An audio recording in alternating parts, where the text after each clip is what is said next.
Fala galerinha, tudo bem com vocês? Eu sou o professor Celso Ramos e estou aqui para mais uma aula de biologia do Fique em Casa Aprendendo. E nós agora vamos estudar, pessoal, darwinismo. Nós estamos analisando aqui, estudando sobre o evolucionismo, tá, pessoal? Que é a ideia de que os seres vivos eles podem sofrer mudanças ao longo de milhares e milhares de anos. Nós tivemos uma aula sobre lamarckismo, né, que foi um cara que estudou o evolucionismo, ele era adepto dessa teoria, só que as suas ideias não explicavam assim o evolucionismo de uma forma tão contundente. E aí terminou que suas ideias foram derrubadas por terra, porque elas não traziam bons argumentos, tá? Embora não essas ideias não tivessem bons argumentos, mas ele trouxe uma contribuição importante, que é a ideia de adaptação, de que os seres vivos eles precisam estar adaptados para sobreviver no meio ambiente. Agora nós temos Darwin, né? Charles Darwin, que foi um cara que explicou o evolucionismo de uma forma mais, digamos assim, uma forma mais convincente. Tá? Nós vamos entender quem foi Darwin, vamos falar sobre a expedição que ele fez a bordo desse navio aqui, tá? É chamado de HMS Beagle. E vamos falar sobre as descobertas que ele fez em Galápagos, ok? Vamos entender sobre as bases do darwinismo, que são as ideias de Darwin, e nós vamos entender quais foram as falhas que Charles Darwin não conseguiu resolver por meio das suas ideias. Agora, vamos lá. Quem foi Charles Darwin, né, pessoal? Charles Robert Darwin, naturalista, geólogo e biólogo britânico. Tá? Ele foi convidado, pessoal, a participar como coletor e consultor científico da expedição de levantamento cartográfico da América do Sul no HMS Beagle. Então, uma expedição que tinha o objetivo ali de fazer uma descrição cartográfica da América do Sul. E aí, esses navios, eles levavam também pessoas estudiosas como cientistas, principalmente no caso o Charles Darwin, ele foi um cientista que tinha o objetivo de estudar um pouco sobre a fauna, a flora das regiões por onde esse navio passava, tá? E aí nós temos aqui o roteiro dessa viagem. Olha só, pessoal, foi uma viagem que deu uma volta no planeta, tá? Começou em 1831, terminou em 1836, muito tempo viajando a bordo de um navio como esse, né, pessoal? E aí ele começou aqui, pessoal, ó, na Inglaterra. E aí ele foi para Salvador, né? Chegou no nosso território brasileiro, tá? No dia 29 de fevereiro de 1832. Depois, a gente seguindo o roteiro da viagem, ele chega aqui, ó, aonde? Desculpa, deixa eu voltar um pouquinho. Na Patagônia, tá? Um ambiente também que apresenta uma variedade muito grande do clima, tá? Daquela região, então foi importante que ele analisasse a fauna e a flora daquele lugar. Mais interessante, ele chegou aqui, ó, no dia 15 de setembro de 1835, no arquipélago que fica aqui nessa região aqui do Oceano Pacífico, tá? As Ilhas de Galápagos. Nós vamos falar sobre as descobertas que ele fez nesse arquipélago, tá? Que foi muito importante para o desenvolvimento da teoria da seleção natural que foi concebida por Charles Darwin. E aí, em 19 de dezembro de 1835, ele chega, ó, ele viaja e chega aqui na Nova Zelândia, ok? E aí, ele da Nova Zelândia, ele passa para a África do Sul, né?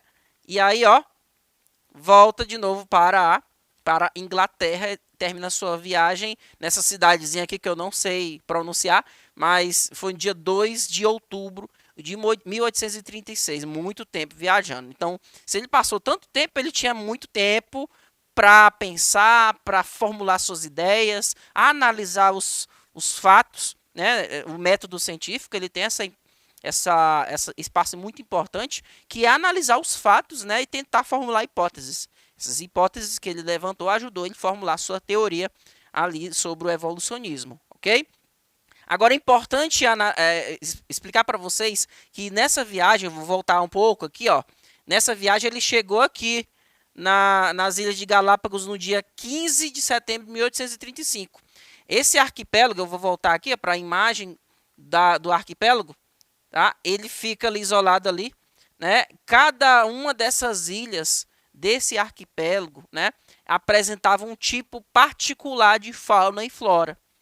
Ele encontrava iguanas marinhas, jabutis gigantes, então a variabilidade de seres vivos que ele encontrou aqui era imensa e isso chamou a atenção para Charles Darwin. Ele pensou: rapaz, como é que tem tantos indivíduos diferentes? De onde surgiu essa variabilidade, né?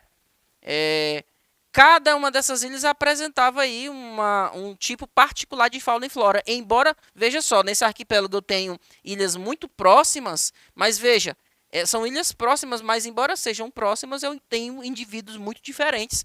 Os indivíduos que eu encontrava nessa ilha aqui eram diferentes dos indivíduos que eu encontrava nessa outra, nessas outras, tá? E isso intrigou ao Charles Darwin, ok? Lá ele encontrava uma boa parte de répteis, como iguanas, tá? Iguanas marinhas e jabutis gigantes, tá? Inclusive tem um jabuti que o Charles Darwin criou, levou para sua casa, né, para o seu laboratório, e ele morreu um pouco há uns dias atuais, nos nossos dias, tá? Tá com pouco tempo, eu não me lembro qual foi o ano, mas são animais que vivem muito tempo, ok? Agora, o que que tinha de interessante em Galápagos para que chamasse a atenção de Charles Darwin? Então, as ideias sobre a formação do arquipélago de Galápagos, segundo Charles Darwin, segundo a sua hipótese, essas ilhas teriam se formado através da erupção a 800 quilômetros do continente. Então, você sabe que uma ilha ela nasce ali pela uma erupção vulcânica, tá? Ele vai liberar as lavas vulcânicas, né? E ele vai esfriar e vai formar uma ilha. Essa ilha que antes é inabitável, né? Só tem rocha, ela vai passar por muito tempo por um processo que nós chamamos em biologia de sucessão ecológica, tá? E depois de muito tempo começa a chegar os primeiros animais. Essas plantas desses animais vieram da América do Sul. Por quê? Como é que essas plantas chegaram? Vamos imaginar que ali, num ambiente que é inóspito, começou a surgir primeiramente o que nós chamamos de líquens. Líquens são como se fosse, ele parece um pouco com lodo, tá? É uma formação feita de algas e fungos. E aí esses líquens, eles vão morrendo, vão acumulando matéria orgânica ali naquela região. Imagina um pássaro que vai passando e ele defeca naquele local, ou até mesmo deixa cair sementes de plantas, né? Então veja, essas sementes elas vão germinar, vão começar a colonizar toda aquela região, ok? Todas essas plantas, essas sementes, elas teriam vindo ali da América do Sul, né? E, no caso, os animais também teriam vindo da América do Sul. As plantas vieram por meio de pássaros que puderam derrubar, sei lá, algumas sementes, tá? E essas sementes também podem ser transportadas por meio do vento. Os animais que eram encontrados nesse arquipélago, pessoal, curiosamente, a constituição dessas ilhas era só de répteis, tá? Nós não encontramos presença de anfíbios e nem de mamíferos, somente répteis, tá? Esses répteis teriam vindo em madeira flutuando. Então, nessas condições, teria durado de 1 a 2 semanas, ok? E, nesse caso, só sobreviveram naquele ambiente aqueles indivíduos que eram mais adaptados. Ocorreu uma seleção das espécies mais adaptadas às diferentes ilhas. Um exemplo que Charles Darwin observou é sobre um grupo de pássaros que é chamado de tentilhões. Em cada ilha, ele encontrou uma espécie diferente de tentilhão, tá? Tinha um tentilhão que tinha um bico um pouco mais curtinho, tentilhão com um bico um pouco mais longo, mais pontiagudo. Cada tipo de bico desses tentilhões ele era mais adaptado a um determinado tipo de alimento. E percebeu-se, né, durante as pesquisas de Charles Darwin, que em cada ilha tinha uma maior quantidade de alimento, e aquele alimento ele era mais combinava mais com os tipos de tentilhões que viviam naquele local. Por quê? Segundo Charles Darwin, ocorreu uma seleção daqueles indivíduos que estavam mais adaptados para aquela realidade. E Charles Darwin ele acreditava que todas essas espécies de tentilhões teriam sido originados de um ancestral comum, ou seja, lá no início, tá? Quando estava no processo de formação desses arquipélagos, existe apenas um único tipo de tentilhão. Esse único tipo de tentilhão, que eram vários indivíduos da mesma espécie, eles foram separados nas diferentes ilhas. Todos eram iguais, todos eram da mesma espécie. Mas como cada ilha tinha uma realidade diferente, foi selecionado apenas aqueles tentilhões que tinham as características típicas que eram importantes para viver naqueles locais, tá? Isso a gente chama de seleção natural. Charles Darwin ele tinha ele estudava bastante. E um dos caras que ele estudava, que ele se baseou, chama-se de Thomas Malthus, ok? Thomas Malthus. Thomas Malthus ele traz uma ideia de que na natureza existe uma luta pela sobrevivência. E os indivíduos, a quantidade de alimento, ela é limitada para a quantidade de indivíduos que precisam se alimentar. Então, se tem mais indivíduos para comer, vai haver competição entre eles, tá? Isso é a luta pela sobrevivência. E aí o Charles Darwin ele acrescentou e trouxe a ideia de seleção natural. Os mais aptos são selecionados pelo ambiente, ou seja, o ambiente ele impõe ali uma limitação, tá? E vai selecionar apenas quem está adaptado e deixam muitos descendentes, tá? Os mais aptos são selecionados, eles sobrevivem e eles deixam descendentes. Se eles deixam descendentes, eles transmitem essa característica importante que é adaptável, ok? Os menos aptos são eliminados através da competição. A gente imagina essa imagem aqui para representar a seleção natural. Veja, esse funil é considerado o agente seletivo. Na natureza, cada bolinha dessa aqui, de tamanhos diferentes, pessoal, representa os indivíduos que nós vamos encontrar na natureza. Como eu tenho muitos tipos de indivíduos, que está sendo representado pelos tamanhos diferentes dessas bolinhas aqui, na natureza eu vou encontrar uma variabilidade grande. Só que o agente seletivo, ele vai selecionar apenas quem consegue passar por meio dele. Nesse caso, o funil só vai selecionar aquelas bolinhas que conseguem passar nesse orifício aqui, tá? Essas esferas elas estão adaptadas. A mesma coisa a gente pode fazer uma analogia com o que ocorre no ambiente. O ambiente impõe uma condição e só sobrevive naquele local quem está adaptado a essa condição. Não é que o indivíduo teve que se adaptar. Ele já nasce com as características, tá? Diferente do que o Lamarck falava, vamos lembrar que o Lamarck ele disse que as girafas elas esticaram o seu pescoço e o pescoço cresceu. Elas se adaptaram. Aqui não. Aqui a natureza ela vai selecionar quem já existe, os indivíduos que apresentam a característica menos adaptada ou os indivíduos que vão apresentar a característica mais adaptada. Então, já tem os indivíduos diferentes. Então, só sobrevive quem está adaptado, independentemente se ele já tinha essa característica ou não. Tá? Essa situação aqui, pessoal, eu tenho um camaleão, tá? Ele vai comer quem? Que ele consegue enxergar melhor, tá? Esses indivíduos que ele enxerga mais facilmente não estão adaptados, tá? E quem é que não está adaptado? Quem é mais escuro. Os indivíduos que têm uma cor mais parecida com a da folha, né? Eles vão ser enxergados dificilmente, e então o camaleão não vai comer eles assim, né? Então, nesse caso, quem é que está adaptado? É quem tem a cor mais escura. É aquela história, esse cascudinho aqui, ele é verde porque ele vive na folha?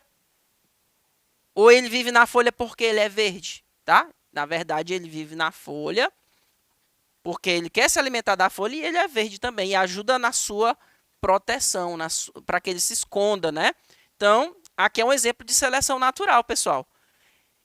No caso das girafas, como é que o Charles Darwin explicaria como que as girafas hoje em dia têm o pescoço tão grande?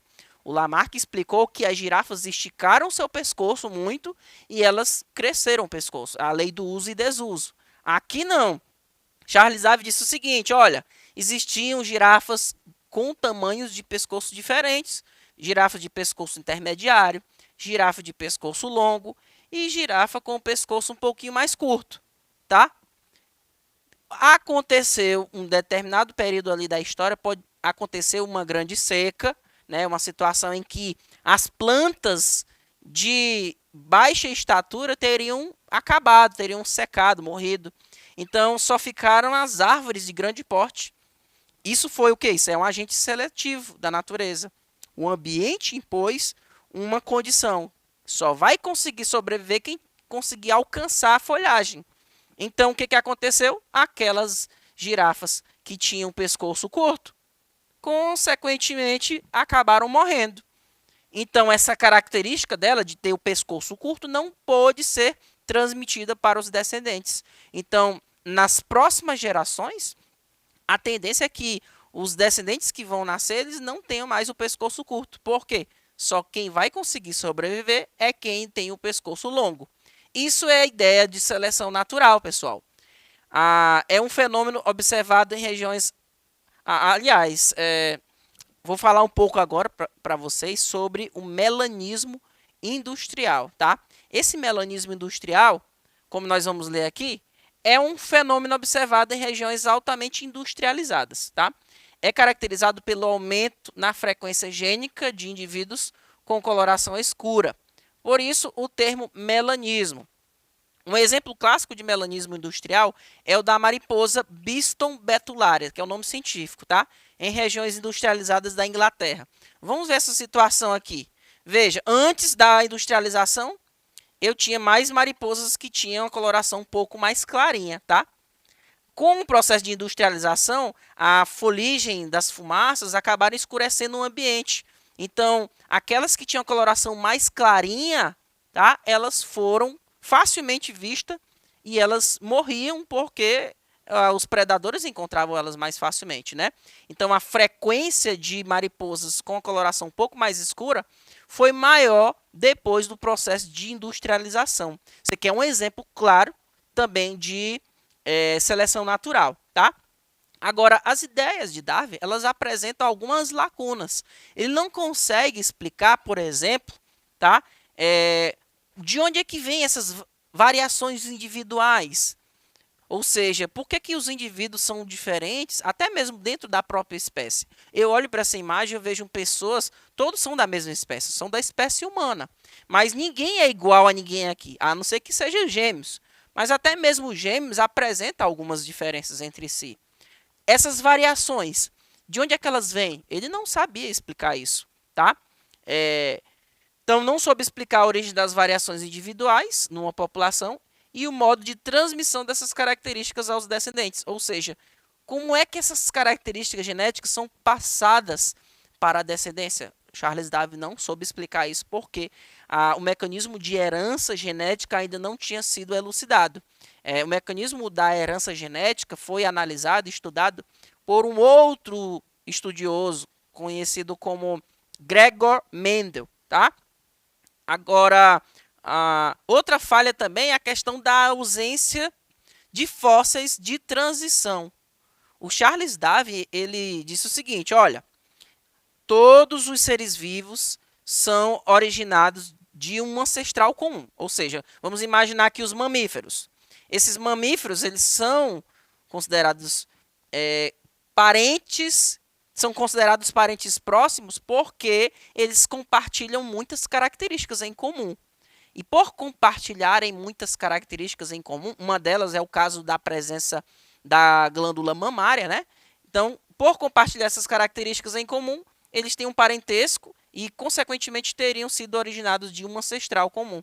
Então, a ideia é que não se tem esse fóssil desse ancestral comum, que esse ancestral comum teria que ter algumas características típicas de todos os indivíduos, né? É chamado de fóssil de transição, os indivíduos que teriam originado das outras espécies. Então, eu apresentei algumas informações importantes sobre o darwinismo. É importante que você entenda a ideia de seleção natural, tá? Então, os seres vivos, eles apresentam uma variação, uma variabilidade. Essa variabilidade, ela é selecionada pelo ambiente, onde os mais adaptados sobrevivem e os menos adaptados não sobrevivem. Quem está adaptado passa essa característica adiante e assim ela é propagada. Espero que vocês tenham entendido essa aula sobre darwinismo e eu aguardo vocês na próxima aula. Até mais, pessoal. Tchau, tchau.